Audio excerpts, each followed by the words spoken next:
ষাটের দশকে নির্মিত দেশের অন্যতম বৃহৎ সেচ প্রকল্প গঙ্গা কপোতাক্ষ জিকে প্রকল্পের খালগুলোর নাজুক অবস্থা।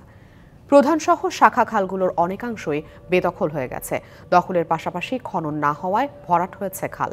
তবে জিকের সক্ষমতা বাড়াতে নতুন করে ১৩০০ কোটি টাকার প্রকল্প নেওয়া হয়েছে। প্রকল্পটি বাস্তবায়ন হলে 4 জেলায় সেচ সুবিধা সহ পাশাপাশি বাড়বে ফসল উৎপাদন, প্রত্যাশা কর্তৃপক্ষের।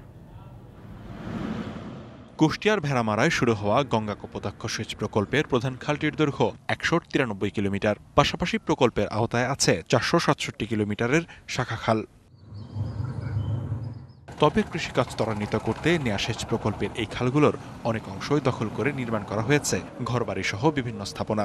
এছাড়া দীর্ঘদিনেও পুনর্খনন না হওয়ায় খালের অবস্থা জীর্ণশীর্ণ। অবদার লোকজন তো সেরকম যায় না, ম্যান পাওয়ার কম, অনেক লোকবল কমে গেছে। আগে ছিল অনেক, এখন তো সীমিত হয়ে গেছে। এই যার কারণে মাঠে তারা যেতে পারে না। এই অবস্থায় কৃষকরা দখলেও নিয়ে গেছে। ২৫০টিরও বেশি ডিজাইন অপশন নিয়ে ওয়ালটন স্মার্ট ফ্রিজ, বোঝে আপনার প্রয়োজন। উচ্ছেদ করতে দখলদারদের তালিকা তৈরির কথা বলছে পানি উন্নয়ন বোর্ড। দীর্ঘ সময় ধরে এটা আসলে সংস্কার না করার কারণে কিছু কিছু জায়গায় অবৈধ স্থাপনা নির্মাণ হয়েছে। আমরা এগুলো তালিকা তৈরির কাজ চলমান রয়েছে। আমরা এই তালিকা যখন প্রকল্প অনুমোদিত হবে, সেই প্রকল্প অনুমোদিত হলে তখন আমরা উচ্ছেদ কার্যক্রম শুরু করব। পাশাপাশি সেচ প্রকল্পের প্রাণ ফেরাতে নতুন করে ১৩০০ কোটি টাকার প্রকল্প নেওয়া হয়েছে।